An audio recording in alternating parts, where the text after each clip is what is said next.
আসসালামু আলাইকুম। Perfect cooking tips চ্যানেলের পক্ষ থেকে স্বাগতম। আজ আমি নিয়ে এসেছি সন্দেশ বানানোর রেসিপি। আশা করি রেসিপিটি ভালো লাগবে। আমি রেসিপিটি তৈরি করেছি সম্পূর্ণ গাভীর দুধ দিয়ে। এতে অন্য কোনো উপাদান আমি ব্যবহার করি নাই। শুধু ফ্লেভারের জন্য আমি একটু অন্য উপাদান ব্যবহার করেছি।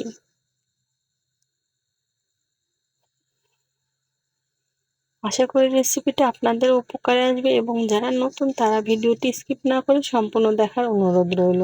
চলে যাচ্ছে আমি মূল ভিডিওতে। এখানে আমি দুধ নিয়েছি 1 লিটার। দুধটা আমি হাই ভোল্টেজে জাল করে নেব এবং বলক উঠিয়ে নেব। বলক উঠে গেছে, এখন এর মধ্যে আমি দিয়ে দিব টক দই। আপনাদের হাতের কাছে যদি টক দই না থাকে তাহলে লেবু রস অথবা ভিনেগার দিতে পারেন। আমি টক দইটা বাসায় তৈরি করে নিয়েছিলাম। টক দইটা আমি এখানে ফেটিয়ে নিয়েছি। চুলার আঁচটা আমি মিডিয়াম রেখেছিলাম, এখন লো করে দিয়েছি। চুলার আঁচটা এখন আমি বন্ধ করে দিব। কিছুক্ষণ অপেক্ষা করব, এখনো দুধের ছানাটা রেডি হয় নাই সম্পূর্ণ। এভাবে কিছুক্ষণ আমি নাড়বো। আরো কিছু দলা বাঁধবে।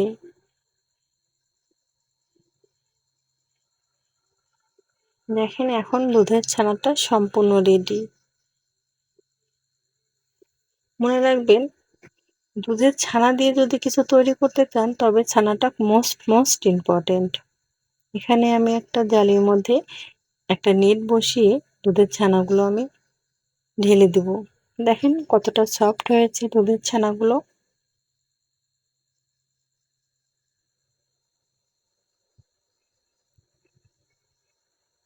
এবার এগুলো আমি খুব সুন্দরভাবে পেঁচিয়ে নেখার সাহায্যে পেঁচিয়ে রাখবো।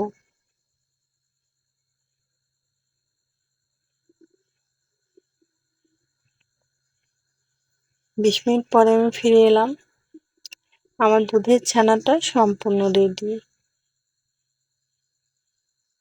এখন আমি ছানাগুলো খুব সুন্দরভাবে মথে নেব। মিষ্টি তৈরি করতে যে পরিমাণ ছানাটা মিক্সড করতে হয় সে পরিমাণ করতে হবে না।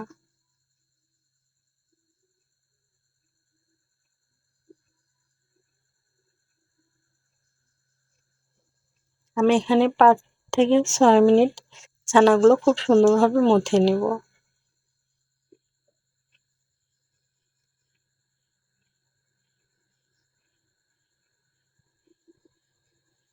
ঠিক হাতের তালুর সাহায্যে এভাবে মুথে নেবেন।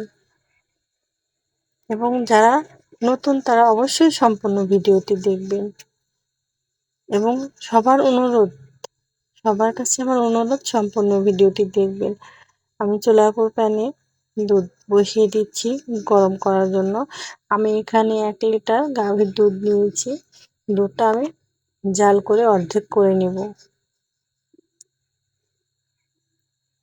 চুলার আঁচটা আমি হাই করে দুধগুলো আমি কমিয়ে নিচ্ছি।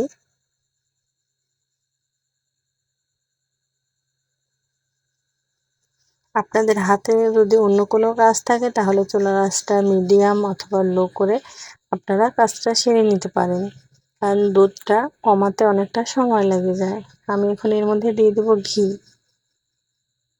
1.5 টেবিল চামচ আমি ঘি অ্যাড করে দিলাম ফ্লেভারের জন্য, এবং খেতে অনেকটা ভালো লাগে, অনেকটা টেস্টি হয়।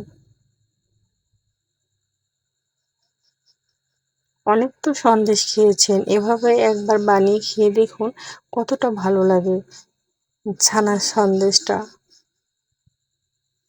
এতটাই ভালো লাগবে মনে হবে এভাবেই শুধু বানিয়ে খাই।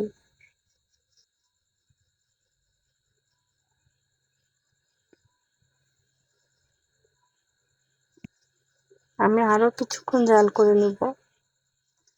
এখন আমি এর মধ্যে দিয়ে দেব সমস্ত মথে রাখা ছানাগুলো।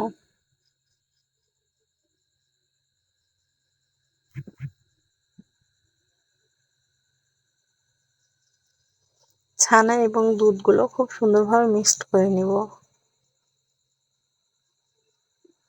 তবে আমি একটা কথা বলতে পারি, যতগুলো সন্দেশ খেয়েছেন তার মধ্যে যদি এটা খান তাহলে এটাই বেস্ট হবে। দিয়ে দিলাম আমি 1 টেবিল চামচ এলাচ গুঁড়া।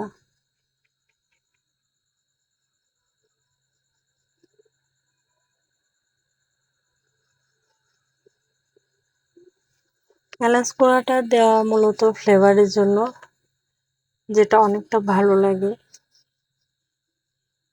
এটা অপশনাল, চাইলে দিতে পারেন নাও দিতে পারেন। ঘি এবং এলাচ গুঁড়া এটা আপনাদের সমস্ত চয়েসের উপর নির্ভর করে। দিয়ে দিলাম 3 টেবিল চামচ চিনি, তবে আপনারা চাইলে আরেকটু বাড়িয়ে দিতে পারেন। 5 টেবিল চামচ চিনি অ্যাড করতে পারেন। এভাবে আমি জাল করে সমস্ত দুধগুলো শুকিয়ে নেব। এখানে আমি মোট 3 লিটার দুধ অ্যাড করেছি।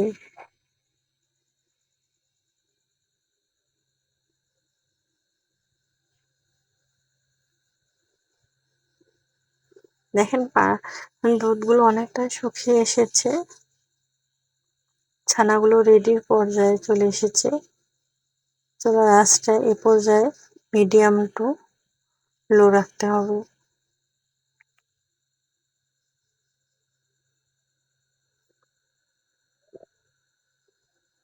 সন্দেশ বানানোর জন্য আমার ছানাটা রেডি। এখন আমি চুলার আঁচটা বন্ধ করে দেব। এখন নামিয়ে ফেলবো। প্লেটের উপর আমি একটু ঘি ব্রাশ করে দিয়েছি। এখন সমস্ত ছানাগুলো এখানে আমি দিয়ে দিব।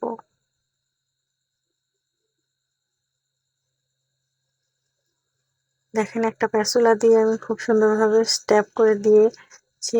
এটা আমি রেখে দেব 2 থেকে 3 ঘন্টা সাধারণ নর্মাল টেম্পারেচারে। তাহলে এটা শক্ত হয়ে যাবে। এটা ফ্রিজে রাখার দরকার হবে না। ফিরে এলাম আমি 3 ঘন্টা পরে। দেখেন কতটা জমা বেঁধেছে, শক্ত হয়ে গেছে। কেটে নিচ্ছি এখন আমি। কেটে পরিবেশন করে দিয়ে দিচ্ছি।